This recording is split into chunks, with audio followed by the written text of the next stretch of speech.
To remind him a little bit. Tim, talk to us about this rematch. Obviously the first fight, fan-friendly, an absolute war. What have you learned from that first one up until now? Do you think you've become a much more improved fighter, more of a seasoned fighter? Yeah, I think just more disciplined. I think adversity teaches you some stuff that victories don't. And now I'm at a different feeling right now.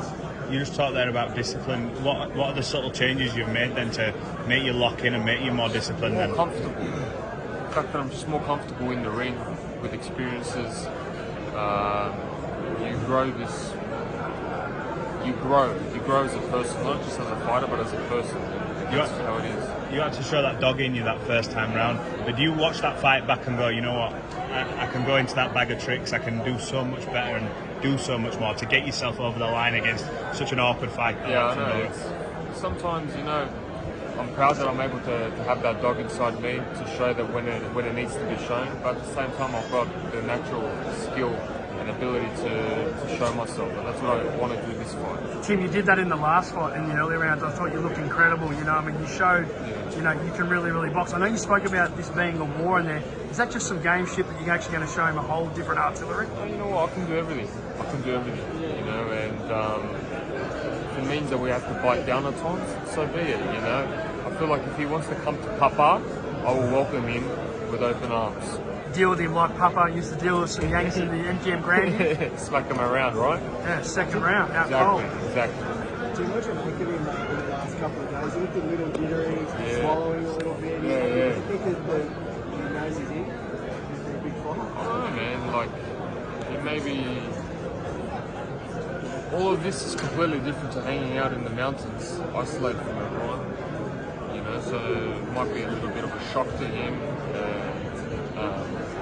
Saturday night reality hits. When you said you should have killed me the first time, there was a lot of intent in your voice, honesty. And I think you felt that. Yeah.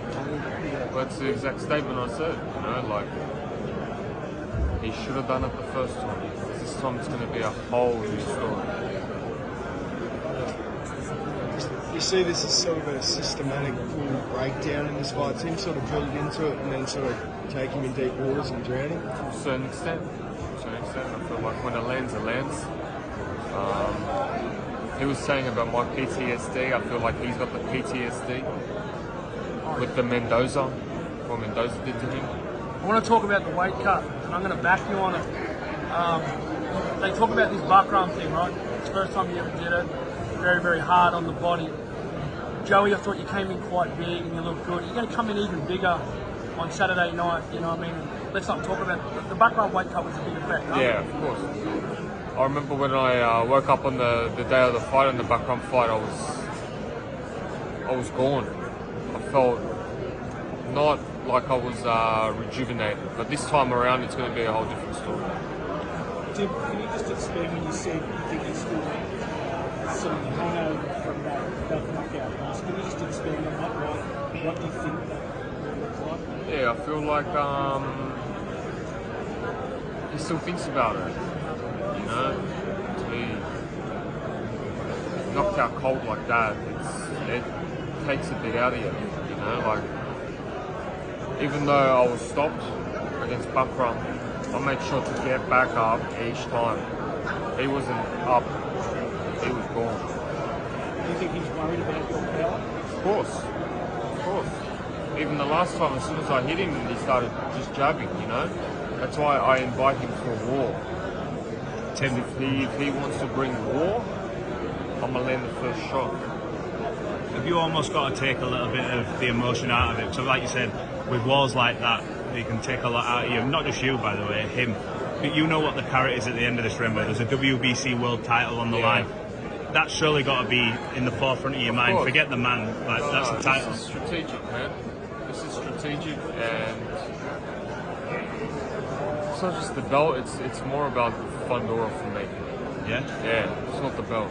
No? You know, belts come and go. You move up divisions, you lose them, you win them. But to beat someone that you had a history in the past, and the fact that I came off a certain loss, I first loss to rewrite history. That's the bigger chapter for me. Tim, you broke his nose in the first fight. He reckons that you didn't break it. When we did the medicals and sent it off to the Las Vegas Athletic Commission, the guy couldn't fight for 7 months. Yeah. What's with that? Or do I need to ask your manager about I don't know why they're lying. Yeah, I don't know why they're lying. I don't know who's lying. Must be his dad. Could be Samson? Oh, Samson. Could be Samson. Who knows? Yeah. But yeah, we all saw it. He had blood kissing down. He was breathing from his mouth. That's just facts. You called him a weasel last time. I know you're not going to do that this Yeah. time. It's a little bit of a different build-up. But could it come from the weasel? Who knows, man? Could. Last couple of guys. Why? You'll end this spectacular. There won't be any talk about it. That's what I'm aiming for. I spoke to Samson and he said he wants to challenge you in Sydney if that's the case. There you go. They're already talking about it. It's in the back of their mind. Tim, he's supremely confident himself. Apart from his tight win over you, where do you think he gets his confidence from? I don't know. He's got some sort of cockiness around him now. You know, his vibe has changed. He's walking around like Superman. Relax, you're Superman. What do you make of Samson already talking? I was gonna